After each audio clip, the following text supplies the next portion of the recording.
Senhores telespectadores, muito bom dia, aqui fala Fernando Aguiar. Vamos hoje, num destaque especial, no Caderno Morar Bem do Globo, desse domingo, falar sobre portas que a vida abre. Histórias de porteiros e empregados que se tornaram donos de imóveis onde trabalhavam.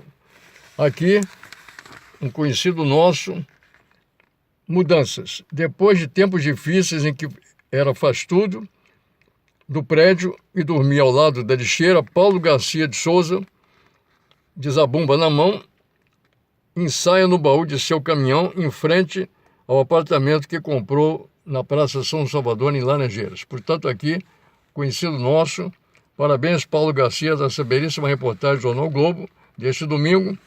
E aqui embaixo, um outro porteiro, valor reconhecido, edifício Ataetê. Valor reconhecido. Após 30 anos trabalhando para uma família, Lopes recebeu como herança 7 apartamentos no Flamengo. Então aqui uma declaração. Houve uma reunião no prédio e aí que o pessoal ficou sabendo, um ou outro não gostou. Fazer o quê? Manuel Firmino Nascimento, ex-porteiro. Então aqui uma reportagem muito bonita que nós vamos ver agora, sem imagens, com a reportagem Portas que a Vida Abre. Essa reportagem é de Rafaela Ribas. Portanto, vamos agora à leitura desse texto sem imagens. Portas que a Vida Abre. Histórias de porteiros e empregados que se tornaram donos de imóveis onde trabalhavam. Está vendo aquele edifício imenso, aquele edifício, moço?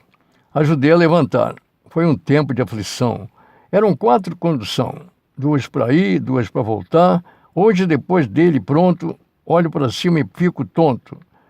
Mas me vem um cidadão e me diz desconfiado: tu está aí admirando ou está querendo roubar?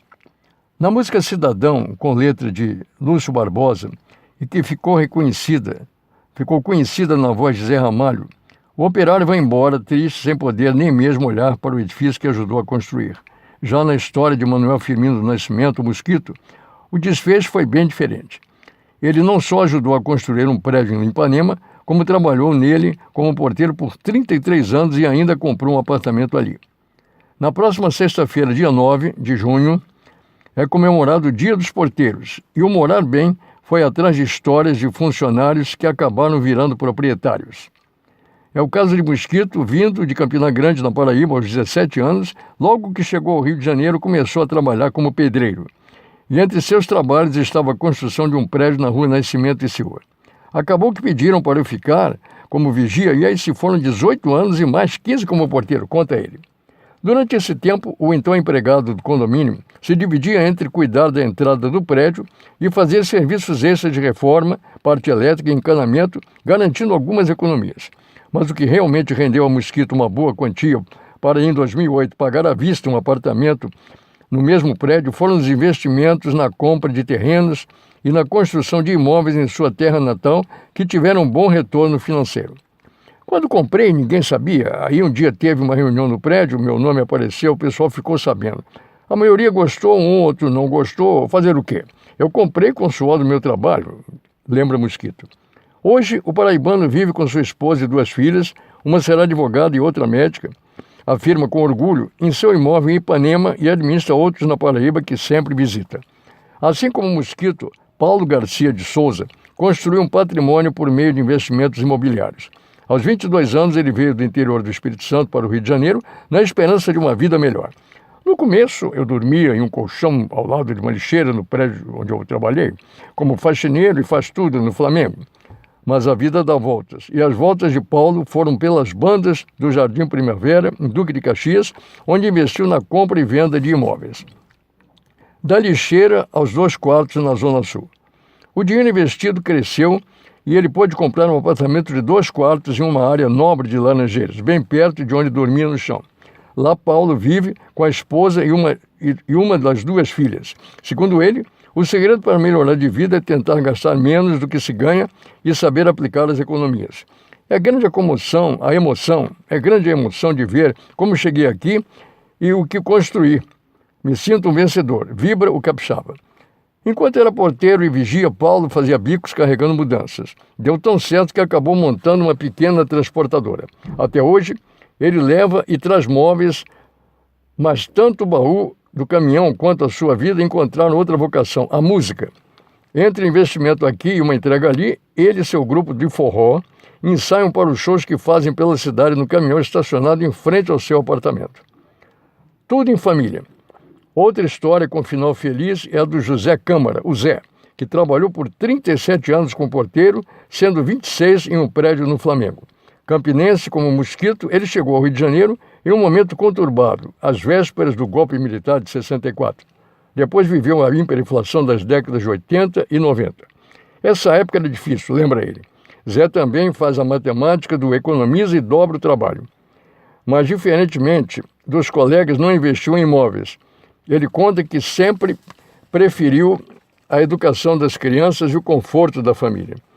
Tanta labuta além do horário foi recompensada. Hoje, segundo diz, os 3 filhos estão bem empregados e o ajudaram a comprar o apartamento onde mora no Flamengo. Zé também tem uma casa em Saquarema, onde gosta de passar uns dias para descansar. Apesar de já ter sido aposentado, ele confessa que não consegue parar e está sempre fazendo serviço de eletricista. Tem que lutar muito. Às vezes era a hora do almoço ou um dia de folga que usava para trabalhar, para poder dar à minha família uma condição melhor de vida, rememora o ex-porteiro. Heranças. Em Copacabana, um porteiro que prefere o anonimato também conta a sua história. Depois de passar por incontáveis serviços, foi parar na portaria de um prédio em uma rua tranquila do bairro Peixoto. Ao longo de 20 anos de trabalho no lugar, criou um laço forte com um casal de moradores que o acolheu, segundo ele, como filho. Em contrapartida, cuidava dos dois, além de suas funções no edifício, e os ajudava no dia a dia. Já em idade avançada e sem filhos, o casal decidiu deixar o imóvel como herança. Ele ainda mora e trabalha nesse mesmo prédio, o imóvel em questão está alugado. Quem também estreitou laços com a família sem ser de sangue e recebeu como herança imóveis de seus antigos patrões foi Gustavo Lopes. Sargento da Aeronáutica, ele se dividia entre Jacarepaguá e Flamengo para conciliar as funções de militar e de motorista do Aerowillis de uma senhora e sua filha. Elas eram herdeiras de um perfumista que fizera fortuna, mas não haviam dado continuidade ao negócio. Quando a mãe estava bem velhinha, pediu que eu cuidasse da filha e me disse que tudo ficaria bem. Eu não sabia direito do que se tratava, mas continuei trabalhando com ela. Quando a filha faleceu, veio o testamento que me incluía na partilha, conta Lopes, que hoje é dono de 7 apartamentos de um prédio de 14 unidades na Praia do Flamengo. O imóvel pertencia às duas. A alegria de uns é o incômodo de outros. Preconceito ainda é grande, e alguns moradores não gostam da ascensão social dos porteiros.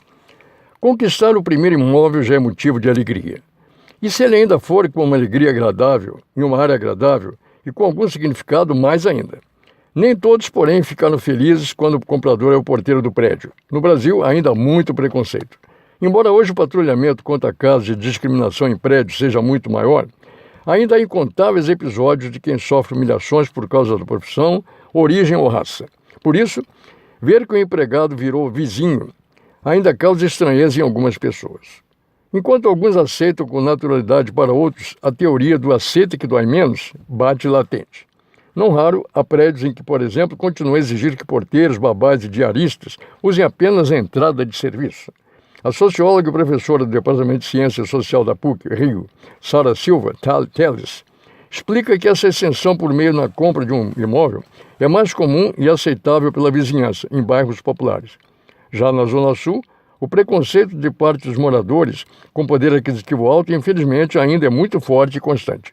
Essa mobilidade no entorno de um bairro popular sempre aconteceu e não tem grandes reflexos para esse morador que ascendeu. Na Zona Sul, o preconceito é enorme, porque a distância econômica é maior e a aceitação é menor. Muitas vezes o morador olha para o trabalhador como alguém inferior e não como parte daquela sociedade em que vive, explica ela.